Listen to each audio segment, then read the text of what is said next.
할렐루야, 감사합니다. 오늘은 우리가 사무엘상 15장을 둘로 나누어서 우리가 내용들을 보겠습니다. 자, 오늘 사무엘서에는 보면은 사울의 내용과 그리고 하나님께서 이스라엘의 그 실태 모습을 딱 견주어서 하나의 모습으로 발견하게 하는 것이 있는데 그것은 언약이라는 겁니다. 언약. 언약은 반드시 지켜질 약속이죠. 그죠? 우리가 사람이 언약을 했다. 지켜질 수도 있고 안 지켜질 수도 있죠. 그런데 하나님께서 언약을 했다. 이것은 무엇입니까? 반드시 이루어짐이죠. 그러면 하나님께서 언약을 하신 것이 반드시 이루어진다는 것은 근거가 어디에 있습니까? 하나님의 속성 속에 있는 거잖아요. 완전하신 하나님, 불변하신 하나님. 그죠? 하나님은 약속한 것을 변화시킬 수 없죠. 그런 완전하신 하나님, 불변하신 하나님. 그것이 근거가 되는 겁니다. 이러한 언약 속에 하나님께서 언약을 할 때에 이스라엘에게 무엇을 언약하는가 하면은 아브라함을 통해서 우리에게 세 가지를 언약하게 되는 거죠. 그죠? 아브라함을 통해서 하나님께서 언약을 하실 때에 어떤 세 가지를 여러분 언약합니까? 이것이 그 하나님의 나라와 관계 있는 거죠. 하나님 나라와 관계 있는 거죠. 결국은 하나님의 나라와 관계가 있는 것은 이것은 곧 우리에 대한 구원론의 완성을 우리에게 설명하고 있는 것입니다. 그죠? 그리고 이 하나님 나라는 결국은 구원론의 완성을 이루는 이 하나님 나라는 우리에게 새 하늘과 새 땅을 요한계시록에서 조명해주고 있죠.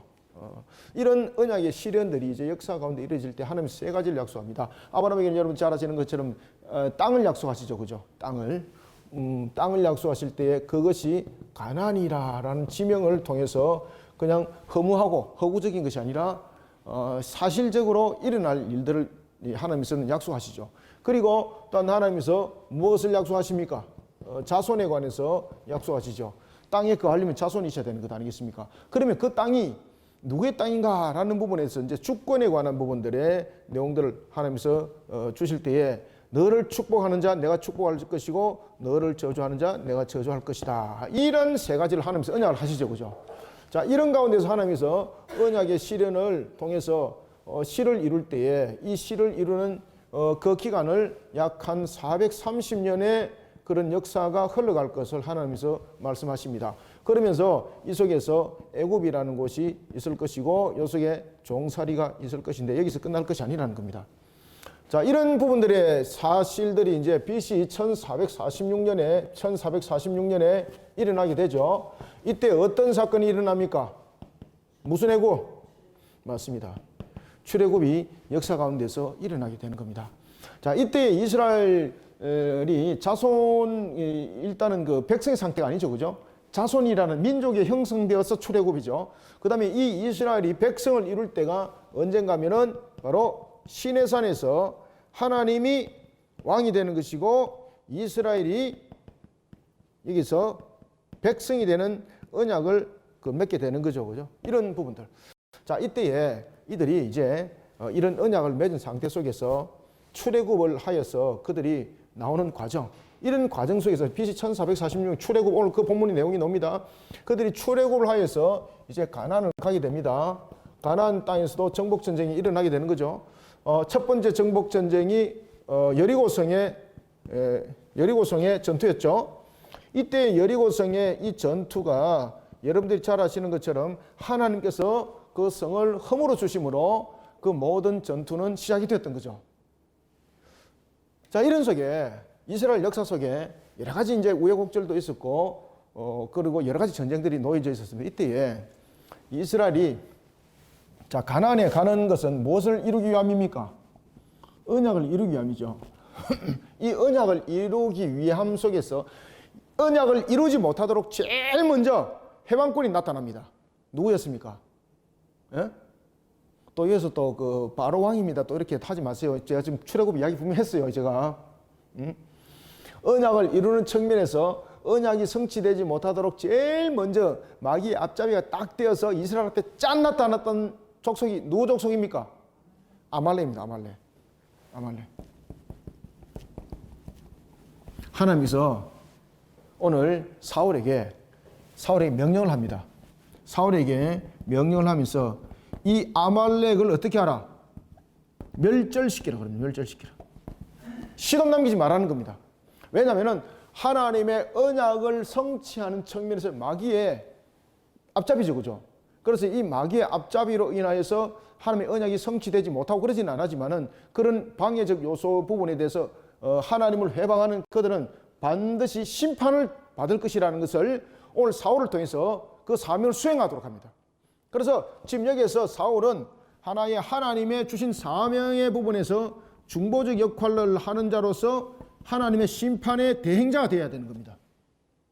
언약을 회방했던 자, 그들을 멸절하는 겁니다. 이들이 미워서 그런 것이 아니라 하나님께서 그 모든 부분들을 심판하실 때에 악에 속한 무리들은 요한계시록에서 전부 다 멸절하시고 심판하시고 새하늘과 새 땅을 열지 않습니까? 그와 똑같은 내용들을 오늘 사울에게 명령을 하게 됩니다. 그런데 오늘 본문에 보면은 사울은 이것을 수행할 수 있을 만한 믿음 신앙이 없는 겁니다. 사울은 두 가지가 없습니다. 첫 번째는 하나님의 말씀을 거부할 수 있을 만한 그런 조건들이 자신에게는 없었던 겁니다. 그 다음에 두 번째, 하나님의 말씀을 그대로 지킬 만한 믿음이 또한 신앙이 없었던 겁니다. 왜 그런가 하면은 사울이 이제 왕으로 세워지고 난 뒤에 BC 1050년으로 봅시다. 왕으로 세워지고 난 뒤에 여러분들 이제 잘 아시는 것처럼 그 하나의 블레셋과 전투를 벌일 때에 제사장의 그 역할이 자신이 그것을 대신하면서 일어났던 그런 불신한 요소들이 있었죠. 그죠? 이런 부분들이 여전히 이어지는 겁니다. 그러면서 오늘 15장의 첫 시작을 보면은 지금 사무엘과의 만남이 지속적으로 이어지지 아니했다는 것을 짐작할 수 있어요. 그래서 우리는 1절에 보면은 사무엘이 사울에게 이르되라는 그 날짜의 역사를 두 가지 관점으로 봅니다. 첫 번째는 약 한 23년간 사울과 사무엘은 만나지 않습니다.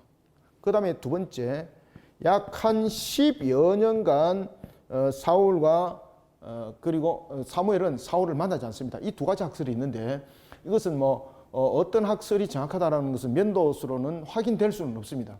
그런데 여기서 공통된 것이 있습니다. 그것은 뭔가 하면은 하나님께서 사무엘과 사울 사이를 떼어버립니다. 그것은 뭔가 하면은 사울이 불신앙 가운데 흘러갔던 모습 속에 하나님께서 그를 버렸다는 겁니다. 그런 속에 하나님께서 사울에게 마지막 기회를 줍니다. 자, 여러분들, 우리가 하나님께서 어떤 심판을 하실 때 보면은 갑작스럽게 훅 나타나서 그냥 쳐버리고 안 그러죠. 그죠? 항상 무엇을 함께 하십니까? 시간과 경고를 함께 주죠.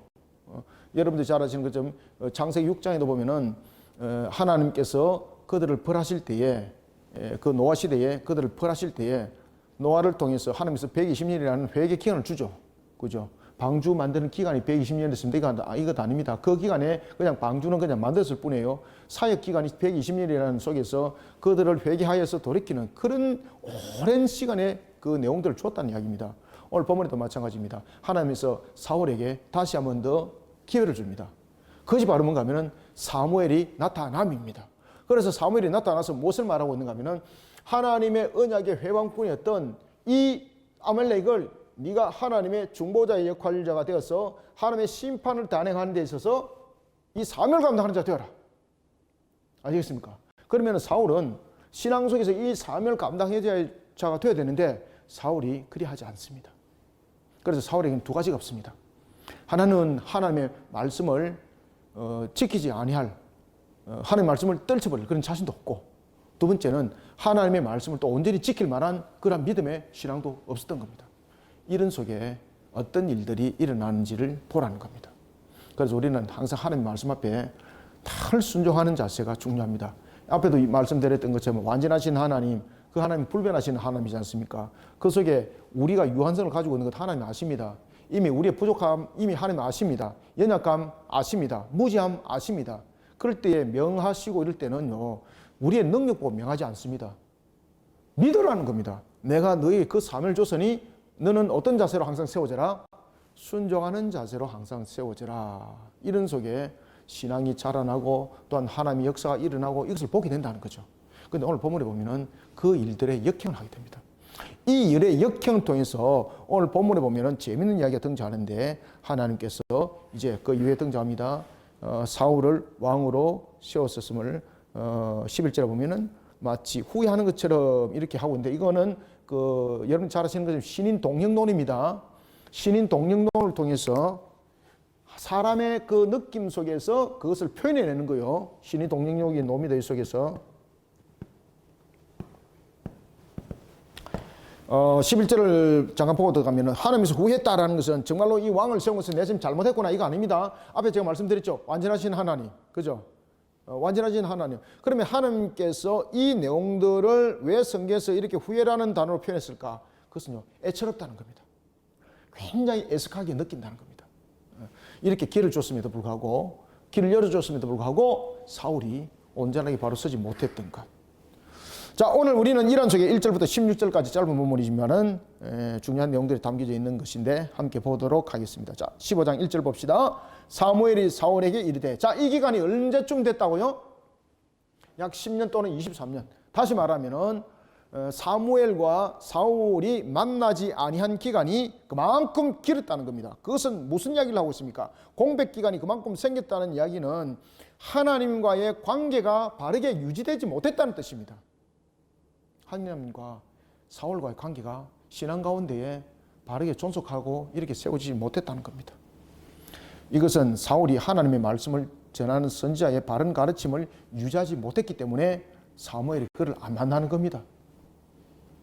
그래서 하나님과 관계가 어떻게 됐다? 소원한 기간.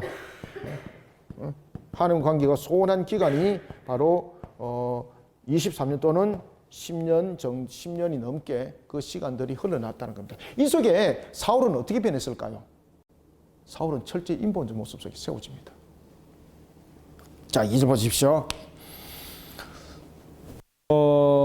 사무엘이 사울에게 이르되 여호와께서 나를 보내어 왕에게 기름 부어 그의 백성 이스라엘 위에 왕으로 삼으셨은저 이제 왕은 여호와의 말씀을 들으소서. 자, 그러면은 자 이게서 이야기를 하는 거예요. 뭔가 하면은 사울이 왕으로 세워졌을 때에 자신의 능력으로 세워진 것이 아니라 자신이 어떤 능력을 통해서 또는 어떤 세상 사람들이 당신을 추대하여서 왕이 된 것이 아니라 하나님께서 기름 부어서 당신은 왕이 됐다는 겁니다. 그러면 하나님께서 기름 부어서 왕이 되었다는 왕의 조건은 무엇이 되야 되는 겁니까? 하나님 말씀에 그렇지 중보자로서 순종하는 역할들이 되어야 되는 거예요.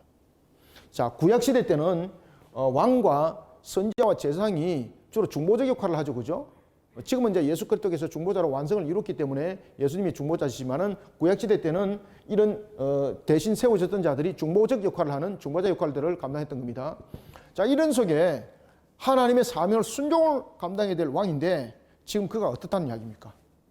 그렇지 못했다는 겁니다. 그래서 기회를 주는 거예요. 어떤 기회를 주는가? 2절 만군의 여호와께서 이같이 말씀하시기를 아말렉이 이스라엘에게 행한 일 곧 애굽에서 나올 때에 길에서 대적한 일로 내가 그를 벌하노니. 자, 이게 왜 이렇게 벌을 하게 됐다는 이야기죠? 자, 이스라엘 백성들이 출애굽하여서 광야길을 가고 가나안을 갈 때는 하나님의 언약의 성취를 위해서 간 거죠. 그런데 아말렉은 하나님의 언약을 성취하는 측면에서 회방꾼이죠. 그죠? 마귀 앞잡이. 그래서 지금 그 역사의 내용을 지금 이야기를 하는 겁니다. 아말렉을 지금 진멸해야 될 이유. 지금 아말렉이 괜히 있는데 하나님께서 사울을 통해서 아말렉을 죽여라 이렇게 들쑤신 것이다. 이게 아닙니다. 아말렉은 심판의 대상입니다. 왜 심판의 대상인가 하면 하나님의 언약을 성취하는 측면의 회방꾼이에요. 그죠? 이들이 마귀의 세력이 여전히 존속했다는 이야기입니다. 그래서 하나님께서는 사울을 통해서 중보자로서 이 언약을 성취하고자 하는 회방꾼 마귀 앞잡이를 멸절하라는 거예요. 하나님의 심판을 단행하라는 거예요. 아시겠습니까? 그러면 사울은 언약을 성취하는 측면에서 왕으로 지금 세워졌죠. 중보자로서. 지금 이해됩니까? 사울은 지금 어떤 조건으로 왕으로 세워졌습니까? 하나님의 언약을 성취하는 측면에서 세워진 하나님이 기름 부은 자죠. 그러면 중보적 역할로서 하나님의 뜻에 수행해야 될까요? 자기가 판단해서 자기가 싫으면 안 하고 좋으면 하고 이렇게 선택해야 될까요? 무조건 수행해야 되는 겁니다. 그래서 1절에 보면은 왕은 하나님께서 기름 부어서 왕이 되었습니다. 딱 그 이야기를 하는 거예요. 자, 이런 입장. 사울에게 새로운 변화의 기회를 분명히 줬습니다. 그죠? 이 일들을 수행했을 때 하나님께서 사울을 회복시키겠다는 이야기죠. 자, 3절 사울이 갑니다. 3절 이해 봅시다. 지금 가서 아말렉을 쳐서 그들의 모든 소유를 남기지 말고 진멸하되. 여기서 진멸해야 될 이유는 그들이 미워서 진멸하는 것이 아니라 하나님의 언약을 성취하는 측면에서 마귀 앞잡이로서 회방꾼인 그 마귀의 그 모든 존속들을 멸함에 대한 심판이죠. 그죠? 그 일들을 단행하는 중보자가 되라는 이야기입니다. 그래서 지금 가라. 아말렉을 쳐라. 모든 소유를 남기지 말라. 이렇게 말하는 겁니다. 모든 소유를 남기지 말고 진멸하되 남녀와 소아와 젖먹는 아이와 우양과 낙타와 나귀를 죽이라 하셨나이다 하니, 이게 이 내용만 보면은 잔인하신 하나님이잖아요. 그래서 여러분 보면은 이단 가운데서 보면은 이런 잔인하신 하나님의 구약의 하나님은 우리가 믿을 필요 없다.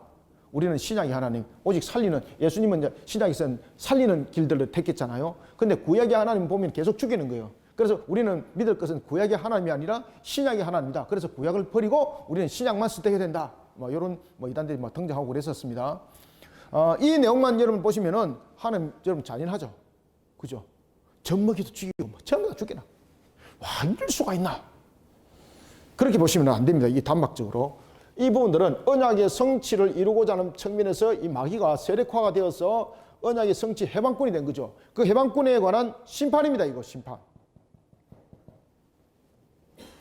자, 사울이 이 일들을 이제 수행하는 부분에서 중보자 됐습니다. 그러면 사울은 제일 먼저 어떻게 해야 될까요? 군사를 소집해야 되겠죠. 군사까지는 소집했습니다. 그런데 사울에게는 약점이 하나가 있었습니다. 어떤 약점이 있었을까요? 군사를 소집할 때 잘 보세요. 그 다음에 사울이 왕으로 세워졌을 때에 약점이 하나 있었죠. 어떤 지파가 사울을 따르질 않았었어요? 대표적인 지파. 맞습니다. 남쪽의 유다 지파. 그래서 사울의 그 집안과 나중에 다윗도 보면은 사울의 그 집안들이 다윗을 끝까지 추대 안 하잖아요. 그 일들은 바로 이런 역사적 뿌리가 있습니다. 역사적 뿌리가. 사울이 왕으로 세워졌을 때에 유다 지파가 사울을 등졌죠. 그죠? 잘 따르질 않았습니다. 오늘 본문에도 마찬가지입니다. 사울이 병력을 소집할 때에 이것을 두 분류로 나누는 것은, 여전히 사울은 이스라엘 다스리는 왕이었음에도 불구하고 유다 지파가 사울의 왕권에 관한 부분에 대해서 전적으로 그를 의지하고 따르는 그런 부분들이 아니었다는 겁니다. 속된 말로 말하면 유다 지파는 사울에게 끄끄름이었다는 겁니다. 끄끄름 거죠, 이게. 그래서 오늘 본문에도 보면은 모병을 소집하는데, 지금 아말렉과 전투에서 지금 모병을 하는 것이거든요. 모병이라는 것은 병사를 모으는 것을 모병이라고 말합니다. 모병할 때 둘로 나눠지죠. 20만이요, 만이요 라고 나눠질 때 20만은 유다 지파를 뺀물이 되고, 그 다음에 유다는 별도로 지금 호명을 하고 있습니다. 이것은 바로 아말렉과의 일전을 앞두고 있음에도 불구하고 여전히 유다 지파는 사울에게 끌끄름이었습니다. 자, 4절 참고하시기 바랍니다. 그래서 사울이 왕국을 통치했지만 여전히 남쪽에는 여전히 루스 현상이 있었다 이 말입니다. 루스 현상이 있었다는 겁니다. 4절 사울이 백성을 소집하고 그들을 드라임에서 세어보니 보병이 20만 명이요 유다 사람이 10,000명이라. 자, 이제 면전을 사람들을 이제 모병을 했습니다. 자, 이 속에서 그러면은 사울이 해야 될 일은 무엇이겠습니까? 하나님의, 지금 여기서 보면은 이제 중보자로서 이들을 멸절할 때 하나님의 심판, 그죠? 하나님의 언약을 성취하는 측면에서 회방꾼이었던 이 회방꾼의 역할을 했던 이 마귀의 이 세력들을 하나님께서 심판함이 되는 거죠. 그러면 여기서 사울이 나타나야 될 것은 뭔가 하면은 공의로움의 모습이 나타나야 됩니다. 공의로움. 그러면 하나님의 말씀대로 이 공의로움이 나타나는 것은 곧 심판의 단행을 말하고 있는 것이거든요. 그러면 이 공의로움은 자신의 판단이 아니라 하나님의 말씀에 대한 순종으로만이 이 공의로움이 성립이 되는 겁니다. 이해되셨습니까 지금? 아시겠죠, 그죠? 그래서 자신이 판단해서 될 내용이 아닌 겁니다. 그런데 여기서 공의로움이 자신이 판단해 버립니다. 아까 전에 권사님 기도도 그런 내용이 잠깐 있었거든요. 나라가 보면은 같은 당임에도 불구하고 자신들의 유권 해석에 따라서 A파, B파 막 이렇게 갈라지는, 그러면서 나라가 막 혼란스럽잖아요. 지금 우리나라가 나라가 그들에게는 있는 것이 아니라 자기가 있는 것이고 자기 무리들이 있는 거잖아요. 그죠? 이래서는 안 되는 것이거든요. 그래서 우리는 공의로움이라는 것은 뭔가 자기의 판단에서 일어나는 것 아닙니다. 그래서 사울은 이 공의로움을 순종을 통해서 이루어가지 않고 자기 판단으로 걸어가 버립니다. 그러니까 공의로움이 깨져버리는 거예요. 아시겠죠? 자, 여기서 공의로움을 세우기 위해서는 제일 중요한 것은 무엇이었습니까? 순종입니다. 순종. 그런데 여기서 사울이 무엇을 하는 겁니까? 판단을 하는 겁니다. 판단. 어떻게 판단했을까? 잘 한번 보십시오. 자신의 왕위를 보존하기 위해서 백성들에게 인기를 얻으려고 여러 가지 부분에 모색을 감행하는 것을 볼 수가 있습니다. 봅시다. 5절 사울이 아말렉 성에 이르러 골짜기에 복병시키니라. 자, 여러분들 20만이 있고 10,000명이 있는데 지금 복병이라는 것은 숨어서 지금 여러 가지 부분들을 전략을 짰다는 이야기지 않습니까? 그러면은 아말렉이 만만치 않다는 이야기예요. 복병을 서지 않고 전면전으로 그냥 내세워야 되는데 전면적으로 그들과 붙기는 자신들이 불리하다는 거죠. 그러면은 아말렉이 얼마큼 여러분들 강력한가 아시겠죠? 20만과 많이 지금 모병이 되었음에도 불구하고 그들은 복병하면서 숨어서 이렇게 이제 전투하고 막 이러는 것이거든요. 그런 정도로 실질적으로 전면전으로 나서면은 그들이 이길 수 없다는 부분들이 이 속에 지금 설명을 하고 있습니다. 그러면은 이 전쟁과 이 전투 속에 하나님의 일하심이 있는 속에는 어떤 관계 속에서 자신의 능력으로 세워서 이 싸움은 이기는 것이 아니라는 것을 설명하고 있습니다. 이 복병이라는 걸 통해서. 6절 이때 사무엘이 한 사람을 찾아갑니다. 겐 사람. 너희들이 아말렉 사람과 함께 진멸당하지 않도록 너희들은 이곳을 피하라. 이것은 사울의 입장이라기보다는 하나님께서 사울을 통해서 겐 사람들에게 아마 소식을 전한 것 같습니다. 특히 여러분들 겐 사람은 여러분들 누구겠습니까? 모세 하면은 여러분 누가 생각납니까? 누구요? 아론 말고 모세 혈족이 아니고 모세 아내와 관계된 사람. 장인 이도로 생각나죠? 그죠? 모세의 장인이 이도로였습니다. 이도로. 그리고 처남이 누굽니까? 처남이 호밥이죠. 호밥. 자, 여기에 이제 미디안 사람들인데 이 미디안 사람들 가운데서 이도로와 같은 그러한 하나의 족속을 이루고 있었던 이들을 오늘 본문에 보면 이것을 겐 사람이라고 말하는 겁니다. 그래서 이 겐 사람들은 어떤 사람인가 하면은 출애굽을 했을 때에 가나안 땅에 모세와 함께 출애굽을 하여서 그리고 이제 가나안 땅에 모세는 들어가지 못했지만은 가나안 땅에 거할 때에 이 겐 사람들이 함께 거했습니다. 광야에서 함께 왔던 겁니다. 광야에서. 그때 광야에서 함께 올 때 이 겐 사람들은 바로 이드로에 속한 그러한 족속들입니다. 특히 이제 겐 사람들 가운데서는 보면은 아주 중요한 그 일들을 했죠. 그 당시에 이제 그 광야를 지나갈 때에 이들은 그 광야의 목동들이었거든요. 이 겐 사람들은 당시 이제 이 아라비아 지역 속에 이 사람들은 목동이 있기 때문에 길을 잘 알았어요. 가나안 땅을 인도할 때에 모세가 어찌할 바를 모를 때에 그들을 길을 조명해주고 또 인도했던 한 족속이 있었는데 그 사람들이 바로 겐 사람들이었어요. 그래 얼마나 고마워요. 이걸 잊을 수가 없는 거죠. 하나님께서는 사울을 통해서 그 겐 족속들에게 전하도록 합니다. 너희들은 하나님의 나라를 세우는 일에 이와 같이 공을 세운 일이 있으니 너희들은 이 진멸하는 곳에서 피하도록 해라. 그래서 이제 겐 사람들이 당시 아말렉 족속들과 주변에 함께 있었거든요. 그래 이들이 그 걸음을 돌이켜서 안전지대로 이동하는 겁니다. 지금 그 장면을 이야기를 하는 거예요. 6절 이해되셨죠? 그래서 이제 겐 사람은 당시에 이제 아라비아 지역에서 유목민이었고 그리고 이들은 금속 재련이 매우 발달했습니다. 대체로 여러분 유목민들이 금속 재련 기술을 가지고 있지 않거든요. 근데 이들은 특수했었어요. 이런 겐 사람 사울이 겐 사람에게 이르되 아말렉 사람 중에서 떠나가라 그들과 함께 너희를 멸하게 될까 하노라. 이스라엘 모든 자손이 애굽에서 올라올 때에 너희가 그들을 선대하였느니라. 이에 겐 사람이 아말렉 사람 중에서 떠나니라. 아멘. 자, 선대했다는 이야기는 무엇입니까? 그 당시에 이제 그 이드로는 미디안으로 다시 이제 돌아갔지만은 호밥, 그의 아들 호밥은 이 하나 부분에 이스라엘 백성들이 가나안 땅으로 가는 데 있어서 하나의 인도자의 역할을 했거든요. 지금 이야기를 하는 겁니다. 이야기. 호밥 이야기입니다. 그가 이제 겐 족속에 이제 그 소속되어 있었던 것이죠. 그러한 선대했던 것, 모세 처남이었던 호밥이 이스라엘 백성들을 그 당시에 이제 가나안 땅으로 인도하는, 무사히 인도하는 데 있어서 안내자로서의 역할들을 했던 그것을 선대했다는 이야기입니다. 이 선대했다는 것이 무엇인가 이제 아시겠죠? 선대하였느니라 이에 깬 사람이 아말렉 사람 중에서 떠나니라. 사울이 하윌라에서부터 애굽 앞 술에 이르기까지 아말렉 사람을 치고 아말렉 사람의 왕 아각을 사로잡고, 야, 여러분들이 사로잡으면 안 되죠.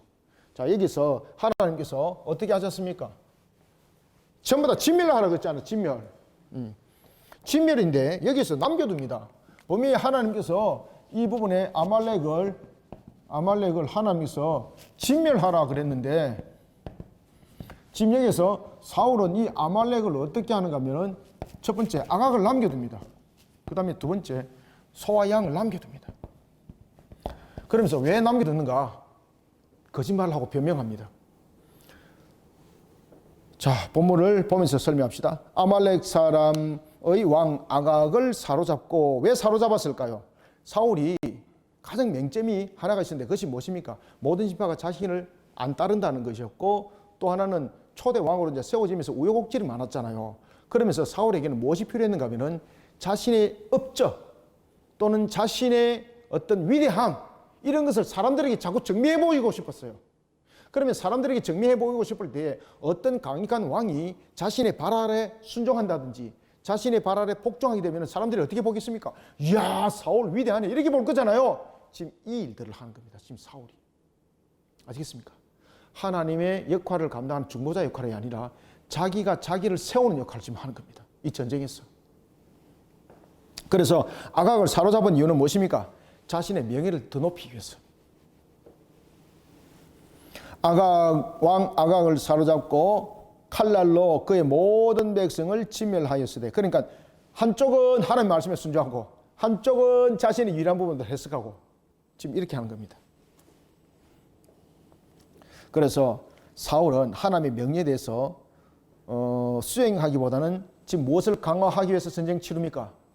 자신의 왕권, 자신의 왕권과 자신의 명예를 만족시키기 위해서 지금 전쟁을 치르는 겁니다. 그러니까 사울의 입장에서 보면은 하나님의 말씀을 완전히 거부할 자신도 없고, 그렇다고 해서 하나님의 말씀대로 순종할 믿음의 상태도 아니고, 아시겠습니까? 참 기가 막힙니다. 그래서 이제 무엇을 남기는가 딱 보십시오. 자, 아각을 남겼을 때는 자신의 왕권에 대한 어떤 자신의 권위와 자신의 명예에 대한 부분들을 높이기 위함이었고, 그 다음에 소와 양과 이런 걸 왜 남겨둡니까? 백성들로부터 추앙을 받아야 되잖아요. 그죠? 싸움은 했는데, 전쟁은 치렀는데 전리품이 없다. 그러면 백성들이 어떻게 보겠습니까?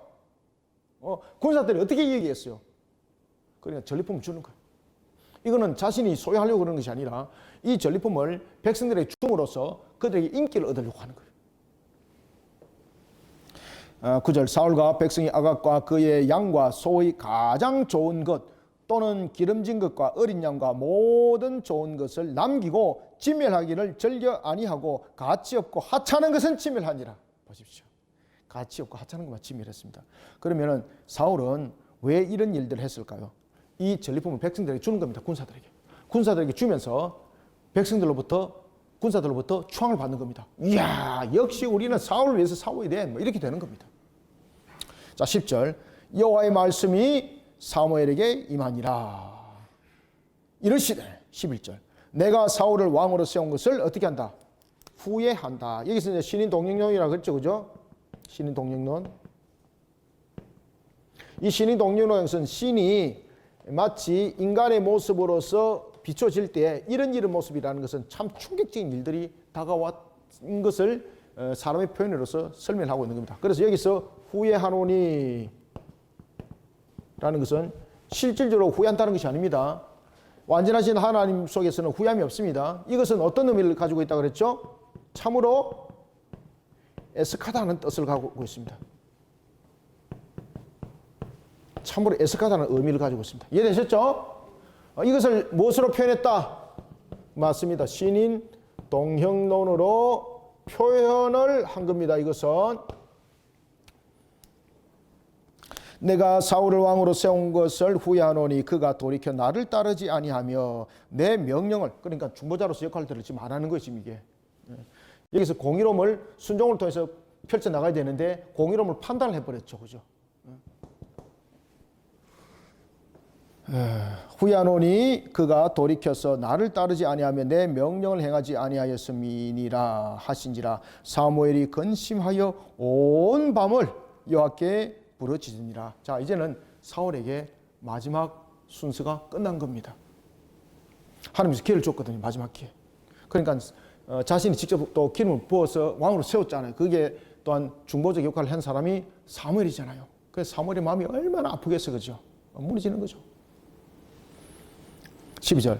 사무엘이 사울을 만나려고 아침에 일찍이 일어났더니 어떤 사람이 사무엘에게 말하여 이르되 사울이 갈멜에 이르러 자기를 위하여 기념비를 세우고 발길을 돌려 길갈로 내려갔다는지라. 아멘. 자, 여러분들 이제 서서히 나타나죠. 자, 전쟁을 치르다 보면은 왜 기념비를 세웁니까? 우리도 보면은 왜 광개토 왕 뭐 기념비 이런 것들 다 있잖아, 그죠? 그거 왜 세워, 여러분들요? 이것은 내 것이야. 내가 사와서 세워서 여기에 대한 뭐 흔적 이런 거잖아요. 지금 사울이 이 전쟁을 치른 이유는 무엇입니까? 하나님의 말씀에 순종이에요. 그런데 자기를 위하여 기념비를 세웠어요. 기념비. 사울에게는 이런 것이 필요했습니다. 자기가 왕으로서 이런 능력이 있다, 이런 것이 계속해서 요구되고 있었습니다. 그러니까 처음부터 왕으로 세워질 때 그 절차들이 자신이 다른 사람보다 탁월함 또는 다른 사람의 추앙을 받아서 된 것 아니지 않습니까? 그렇다고 해서 자신의 어떤 권력과 세력을 키워서 왕이 된 것도 아니잖아요. 그러니까 이런 흔적이 계속 필요했었어요. 그래서 자기를 위해 기념비를 세웠다는 것. 다시 말하면 하나님께 영광을 돌려야 될 이 전투, 이 전쟁을 자신이 그 영광을 취해버렸다 이 말입니다. 이런 불신앙이 됐습니까? 이런 불신앙. 전쟁의 승리가 누구의 승리로 지금 이야기를 하고 있는 겁니까? 자신의 능력이라는 걸 보라는 겁니다. 지금 이거. 내가 이렇게 크게 이겨서 그러면서 기념비를 딱 새겼다는 거죠. 13절. 사무엘이 사울에게 이른즉 사울이 그에게 이르되 원하건대 당신은 하나님께 복을 받으소서. 내가 여호와의 명령을 행하였나이다 하니. 자, 거짓말하죠. 지금 사울과 사무엘이 이제 만났어요. 그때에 사울이 지금 사무엘에게 뭐라고 말하고 있습니까? 내가 하나님의 말씀대로 전부 다 이행했습니다 이 말입니다. 아각을 숨겨놨다는 거죠. 그죠? 소와 양도 숨겨놨다는 거죠. 네? 그렇게 안 하고 이제 거짓말을 하는 거예요. 하나님의 명령에 대해서 불순종한 자신을 은폐시키고 회개하기는커녕 거짓말합니다. 이게 사울의 모습입니다. 처음에 사울의 모습과 완전 다르지, 그죠? 그래서 우리가 자신의 위치를, 환경을 돌아보지 말고 항상 하나님께서 나에게 명령하시고 나에게 오늘도 이끌어 가심의 부분에서 주신 사명이 항상 그 중심에. 그래서 우리가 첫사랑을 잃어버리지 마라 그러지 않습니까? 일곱 교회를 향해서 에베소 교회 첫사랑의 회복 이렇게라 말하지 않습니까? 이런 부분들을 우리가 바르게 직시할 수 있어야 됩니다. 이 사실을 하나님이 알까요, 모를까요? 이 거짓말을 아는 거죠. 그러니까 하나님께서 사무엘을 통해서 이제 그 내용들을 알려주는 거죠. 내 귀에 들리는 소리는 무슨 소리입니까? 그 다음에 심지어 아각은 살려뒀다는 것도 그는 이미 알고 왔죠, 그죠? 소리를 듣고 온 거죠. 자, 봅시다. 14절, 15절, 16절. 사무엘이 이르되 그러면 내 귀에 들려온 이 양의 소리와 내게 들리는 소의 소리는 어찌 됨이니까. 참, 내 기가 차지, 그죠? 여러분들, 양의 소리와 소의 소리에 대해서 그 당시에 꼭 그 아각의 그 아말렉들의 소와 양의 소와 양의 소리는 다르나요? 아말렉의 소와 양은 아말 이러나요? 이스라엘 백성들의 양들은 유대 이러나요? 똑같잖아, 그죠? 근데 이것을 누가 알게 지금 했다는 거예요? 하나님이 그 증거물들을 그 양과 소가 울도록 만드는 거예요. 아시겠죠? 이 소가 무슨 소고 이 양이 무슨 양입니까? 그 하나님이 이 짐승들을 통해서 지금 고발하는 거예요. 지금 사울 거짓말하고 있다고. 다 숨겨놨거든요. 숨겨놨는데 소리가 나잖아요, 그죠? 소리 안 나도 되는 거거든요. 소리 날 이유가 없는 거거든요. 근데 하나님께서 울도록 만들어요. 집단으로 울도록 만들어요. 그러니까 사울이 거짓말 하잖아요. 어떻게 거짓말합니까? 15절. 사울이 이르되 그것은 무리가 아말렉 사람에게서 끌고 온 것인데 누가 끌고 왔다? 백성이 끌고 왔다는 거죠. 자기가 끌고 왔다 안 끌고 왔다? 나는 진멸하라 그랬습니다. 지금 이 말입니다. 이거 회피하죠. 이제 거짓말하다가 들통 나니까 이제는 회피하죠. 어떻게 회피하는가 하면은 이 회피하는 방향을 긍정적으로 회피합니다. 나는 그것을 진멸하라 그랬는데 난주 보니까 백성들이 그 소와 양을 기름진 걸 끌고 왔는데 내가 물었다. 왜 끌고 왔냐 이렇게 말하니까 우리가 이것을 누구에게 드리려고 가지고 왔다? 여호와 하나님께 제사 드리려고 가지고 왔습니다. 얼마나 좋은 뜻이냐. 맞습니까 여러분들? 하나님께서 전부 다 모든 것도 진멸하라고 했지 않습니까? 그러면 하나님께서는 그것을 제물로 안 받는다는 얘기입니다. 심판이 있기 때문에 심판이 어떻게 제물이 될 수 있습니까? 심판의 부분들에 대한 대상은 제물이 될 수가 없습니다. 그런데 지금 사울은 그것을 제물이라고 말하고 있습니다. 제물이 될 수 있는 조건이 있습니까? 없습니까? 없습니다. 심판이었거든요. 그런데 그 심판을 그는 제물로 등장시키고 있습니다. 그 얼마나 여러분 불신한지를 잘 보시기 바랍니다. 남겼는데 백성이 나도 몰랐는데 백성들이 가지고 갔습니다. 사울이 이르되 그것은 무리가 아말렉 사람에게서 끌어온 것인데 백성이 당신의 하나님 여호와께 무엇을 하기 위해서 제사. 자, 이게 제사의 제물이 될까요? 못 될까요? 왜 못 되죠? 심판의 대상인데 어떻게 제사의 제물이 됩니까?